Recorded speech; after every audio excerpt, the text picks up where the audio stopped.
Bienvenue à tous et merci de nous recevoir une fois encore pour cette autre interview. Nous sommes aujourd'hui dans les locaux de la douane guinéenne. Nous sommes avec le premier responsable de cette douane guinéenne et avec lui nous allons parler des chiffres. Je veux bien parler du colonel Toumani Sangare qui est le directeur général des douanes guinéennes. Et c'est avec lui que nous allons échanger pendant quelques minutes pour comprendre un peu le fonctionnement, pour comprendre un peu...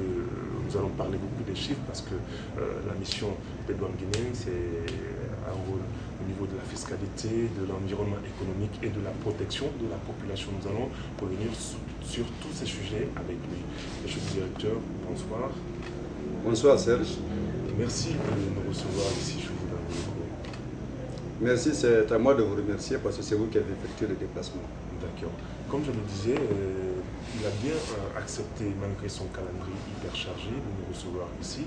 Avec lui, nous allons parler des chiffres parce que les douanes, c'est vraiment les chiffres. On se rappelle que l'année dernière, ils ont été au-delà de 100% en termes de recettes et il va nous donner les secrets de ce qui s'est passé l'année passée. Monsieur le directeur, comme je le disais, nous parlons des chiffres. D'abord, comment se porte le directeur général des douanes? Le directeur général des douanes se porte très bien parce que les chiffres également se portent bien. D'accord, je le disais tout à l'heure, la fiscalité, l'année dernière, vous êtes parti au-delà de 100% en termes des recettes fiscales. Comment est-ce que vous êtes parvenu à avoir ces chiffres, monsieur le directeur? Nous sommes parvenus à avoir ces chiffres l'année dernière parce que, comme vous le savez, dès l'arrivée du président Alpha Condé au pouvoir, c'était en début 2011, aussitôt il a prôné le changement. Et ce changement, je crois, a commencé directement par l'administration des douanes. Cette administration, qui était une direction nationale à l'époque, a été érigée en direction générale. Et cela nous a amenés dans un contexte de renouveau. Et ce renouveau a permis de restructurer l'administration des douanes, et ce qui a engrangé, ce que vous voulez, un grand changement. Donc c'est ce changement qui nous a amenés à faire un plan d'action. Donc nous avons rompu avec la gestion à vue. Nous avons mis en place une gestion bien programmée. Donc, dans ce plan d'action, nous avons ciblé des mesures. Et ces mesures portaient essentiellement sur les différentes missions de la douane. Donc nous avons suivi pas à pas notre plan d'action et nous sommes parvenus, malgré les difficultés de l'époque, nous sommes parvenus à mettre quand même en œuvre le plan d'action à 80%. Voilà ce qui explique un peu la performance pour l'année 2011. Ok. Vous parliez tout à l'heure des difficultés que vous avez rencontrées. Quelles sont ces difficultés? Oui, mais vous savez, nous sortons d'une situation difficile, si vous voulez, après combien d'années, 26 années de choses. Ensuite, il y a eu ces derniers temps, avec période d'exception que vous avez connue, où les gens n'avaient pas besoin de la réglementation, personne n'avait d'égard pour les lois, les législations douanières, la réglementation douanière. Donc les gens pensaient qu'il fallait faire tout ce qu'on veut. Donc c'était des difficultés de sensibiliser les gens. Vous savez, le combat le plus difficile, c'est lorsque vous devez lutter contre la volonté de quelqu'un, lorsque vous devez changer la mentalité d'une personne. Donc nous avons essayé, dans le cadre du partenariat, comme cela est prévu dans notre plan d'action, de mettre des cadres de concertation avec certains partenaires, notamment les opérateurs économiques, les consignataires, les transitaires, et les armateurs, tous ceux qui sont impliqués dans la procédure de dédouanement de la marchandise. Donc nous avons essayé de redynamiser la sensibilisation en disant aux gens que l'idéal voudrait qu'on sorte de cette pagaille qu'on a connue à un moment pour aller vers une douane moderne. Donc voilà, c'était des difficultés. Et sur le plan interne, les difficultés sont d'ordre non seulement externe, mais aussi interne.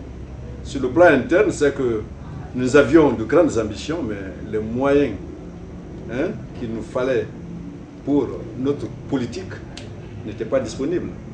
Donc ça aussi, c'est des difficultés. Mais on le comprend bien sûr. Vous savez, quand on sort d'une situation compliquée après des années, il ne faut pas s'attendre tout de suite à moyens immédiats. Donc je crois que ça va venir plus tard, mais c'est qu'il nous a manqué non seulement les moyens, mais il fallait aussi faire beaucoup d'efforts pour faire comprendre aux uns aux autres que la douane, non seulement a des missions, comme vous l'avez dit, d'autres missions économiques et de protection, mais il y a la mission fiscale. Parce que c'est les recettes qui permettent à l'État de faire face à ces dépenses. Ok. Parlant de recettes en 2011, combien de douanes guinéens ont pu quand j'entends de recettes? Bon, en 2011, la douane guinéenne a mobilisé 2573 milliards de nos francs guinéens contre une prévision qui avait été allouée par la loi des finances initiale 2011. La prévision était de 2262 milliards. Okay. Donc, pour une prévision de 2262 milliards, nous avons mobilisé 2573 milliards. D'accord. De plus en plus, nous avons eu à sillonner un peu les locaux, nous avons un peu sillonné le port autonome. De plus en plus, les importateurs disent que les choses ne sont pas faciles au niveau de l'importation, parce qu'à l'époque, il y avait un rabais, ce qui n'est pas, selon eux, le cas aujourd'hui. Qu'est-ce qui explique cela? Non, vous savez, lorsqu'on sort d'une situation irrégulière, pour aller vers un état normal, c'est toujours difficile. Il faut comprendre, c'est vrai. On est sorti d'un moment où les gens ne payaient pas les taxes du tout. Chacun était habitué aux exonérations ad hoc, chacun partait se faire exonérer, soit au niveau du département en charge de douane ou bien au niveau de la présidence, chacun utilisait ses petites relations pour échapper au fisc, pour échapper aux droits de douane.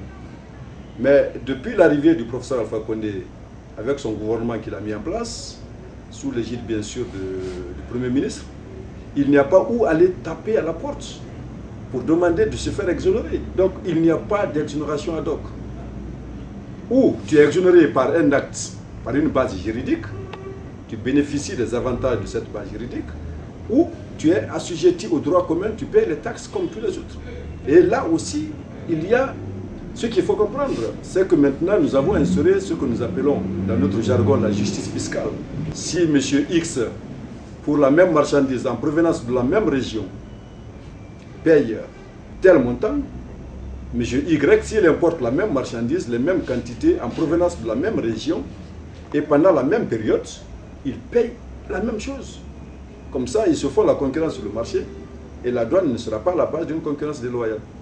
Voilà, et quand on a arrêté avec ça, ceux qui avaient l'habitude de bénéficier des petits avantages liés aux relations qu'ils avaient avec peut-être la présidence ou des choses, c'est eux qui se mettent dans la rue pour dire les choses sont difficiles, le dédouanement est devenu cher, il y a ça.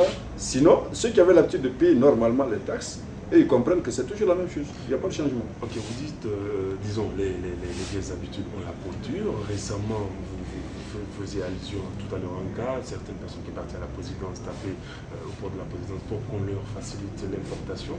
Récemment, la nouvelle accord partout à Conakry, un rocradier de l'armée qui a importé du matériel, disons, militaire ou des marchandises et qui n'a pas voulu respecter la norme. Donc, je veux parler bien entendu du colonel Pivi qui fait importer ici des conteneurs. Les Guinéens n'ont pas bien compris cette histoire et ils ne savent pas ce qui s'est passé réellement. On a seulement appris que le colonel Pivi a importé un conteneur et qu'il a refusé de payer les droits de douane. Non, mais ce n'est pas la même situation. Comme vous l'avez dit, vous avez le Guinéen m'expliquer des choses qu'il ne maîtrise pas. Bon, en fait, Pivi n'a pas importé des tenues militaires. En fait, c'est quelqu'un, pour faire plaisir à Pivi, qui lui a envoyé une certaine quantité de tenues, de tenues militaires. Okay.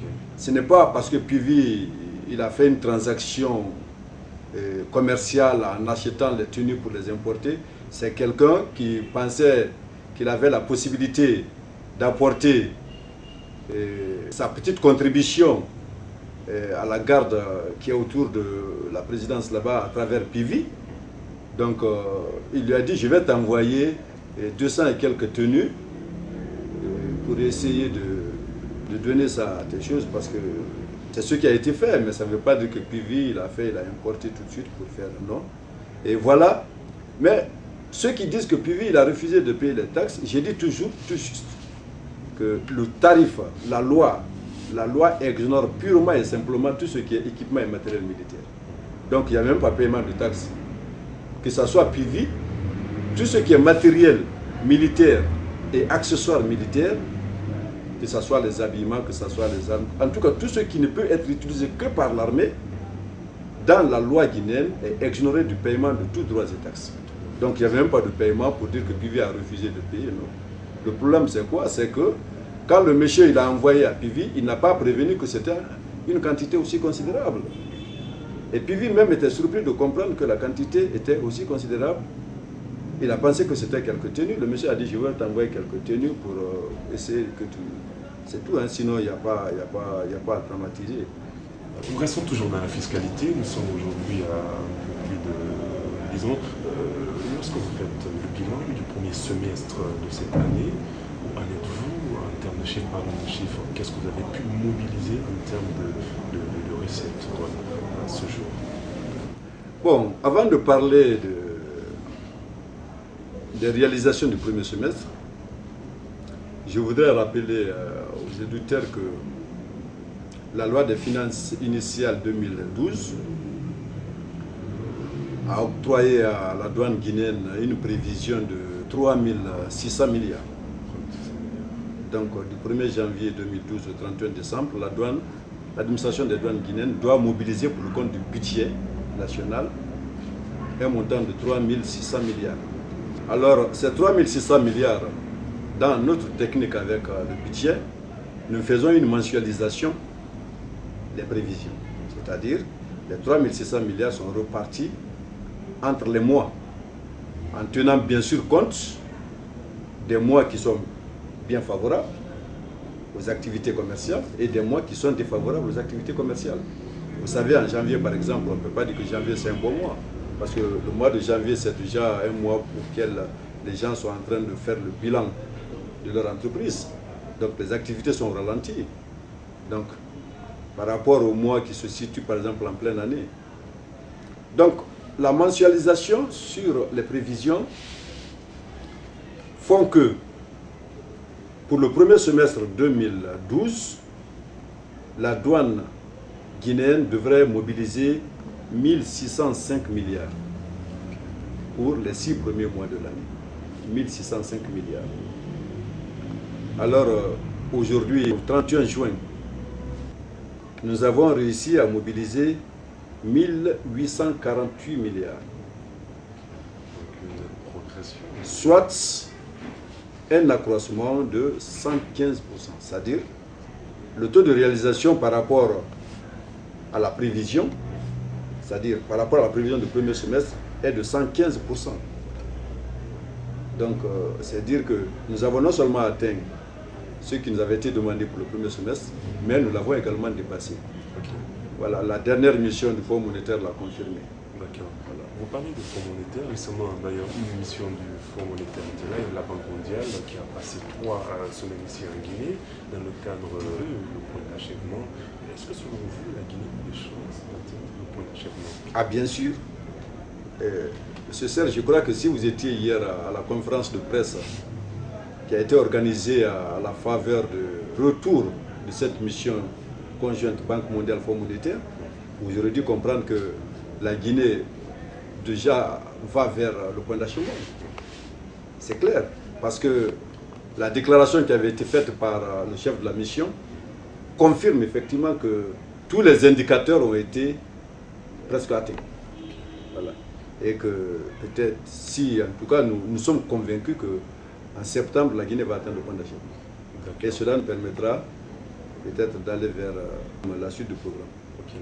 À l'accession du président Alpha Condé à la magistrature suprême, il a parlé d'unicité des caisses de l'État.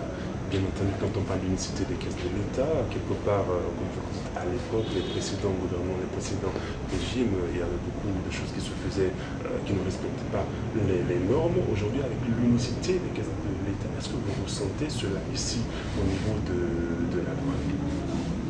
Oui, mais M. Serge, je vais vous dire déjà que au moment où le président parlait de l'unicité des caisses, la douane guinéenne était déjà dans cette unicité des caisses. Parce que toutes les recettes douanières, tous les droits et taxes perçus sur les marchandises étaient versés sur un seul et unique compte qu'on appelait le compte de receveur spécial des douanes. La douane délivre des bulletins aux opérateurs ou aux transitaires qui, à leur tour, partent verser l'argent à la banque et reviennent avec le reçu bancaire. À la banque centrale. À la banque centrale. Toutes les recettes douanières étaient déjà versées à la banque centrale sur le compte de receveur spécial des douanes. C'est un compte ouvert à cet effet par le Trésor auprès de la banque centrale. Donc ce compte, c'était le compte unique pour les recettes des douanes. Donc nous sommes dans ça depuis des années.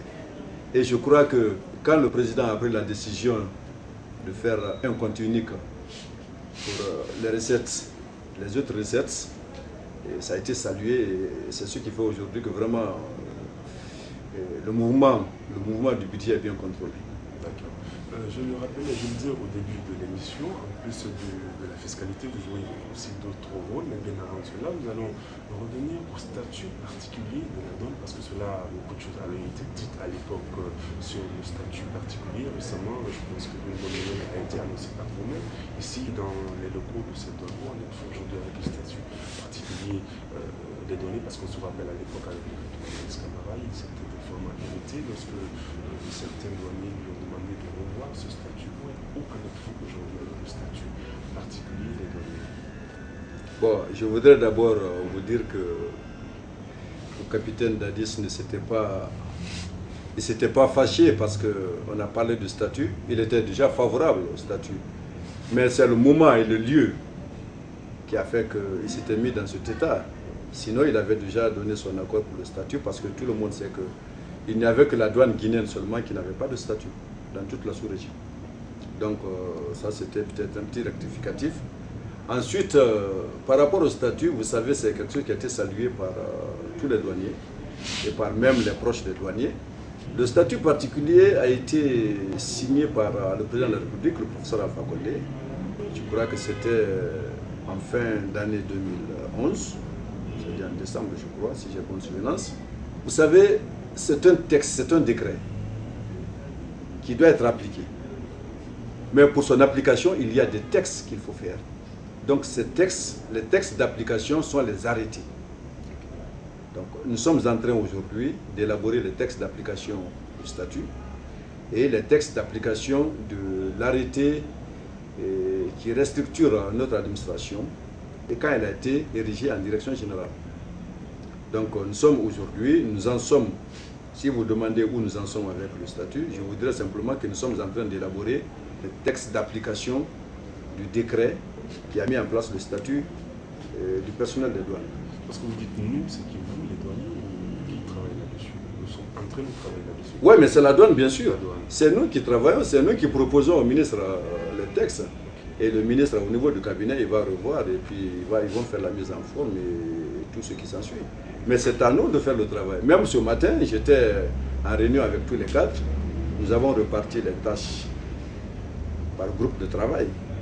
Il y a beaucoup, je crois qu'il doit y avoir 7 textes d'application. Il doit y avoir 7 textes, 7 arrêtés d'application par rapport au statut et à l'arrêté qui organise et qui restructure l'administration des douanes. Donc, nous sommes en train de préparer le texte d'application. Je crois qu'il doit y en avoir 7. D'accord. Monsieur le directeur, qu'est-ce qui va changer après l'application du statut des douaniers? Qu'est-ce qui va changer concrètement? Comment est-ce que le douanier lambda va ressentir cela dans l'exercice de ses fonctions? Oui, mais c'est la question que tout le monde se pose. C'est cette question que tout le monde se pose, mais ce que je vais vous dire, c'est que le statut, il ne comprend pas seulement que les avantages.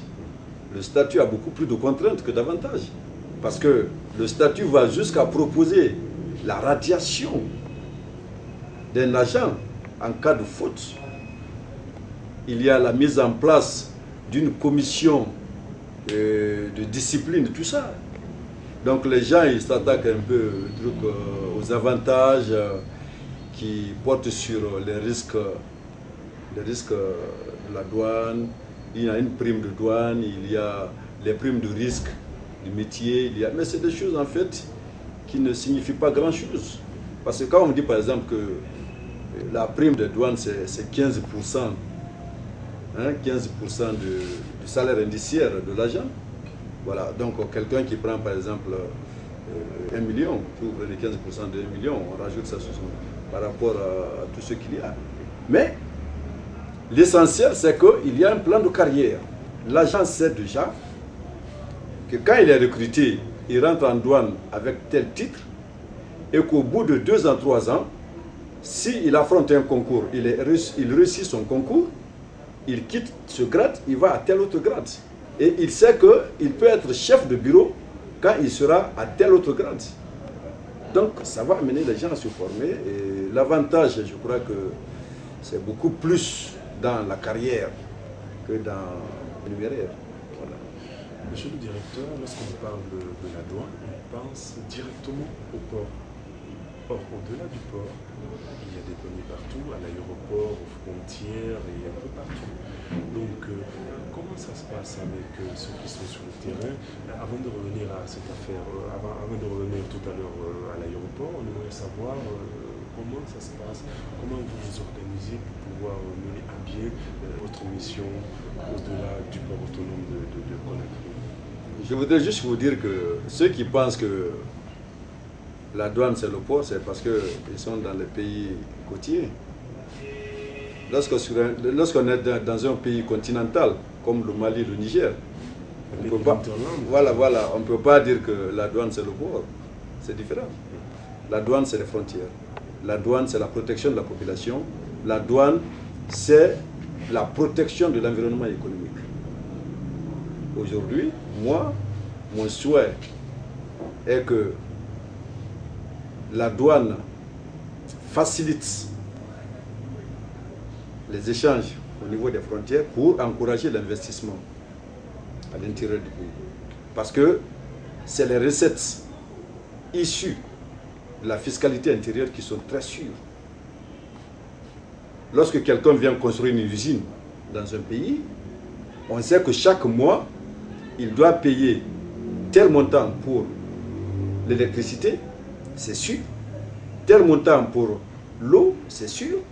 On sait qu'il doit payer tel montant pour le salaire des travailleurs, ou il doit payer tel autre impôt. Donc c'est clair, c'est calculé déjà. À l'avance même, on sait combien il doit payer. Mais un commerçant, il peut importer quand il veut. Donc ce n'est pas très sûr. Donc les recettes douanières ne sont pas généralement sûres, mais les recettes intérieures sont très sûres. C'est pourquoi mon souhait est qu'un jour, qu'on parvienne à la transaction fiscale en quittant la fiscalité de porte pour arriver à la fiscalité intérieure. Donc c'est ça mon souhait. Maintenant, par rapport, si vous voulez, aux autres services qui sont en dehors du port, nous nous organisons, comme vous voulez, de la façon la plus méthodique. Parce que, vous savez, lorsque nous concentrons tous nos efforts sur le port, et ceux qui ont intérêt à la fraude vers les frontières terrestres, vont utiliser les frontières terrestres.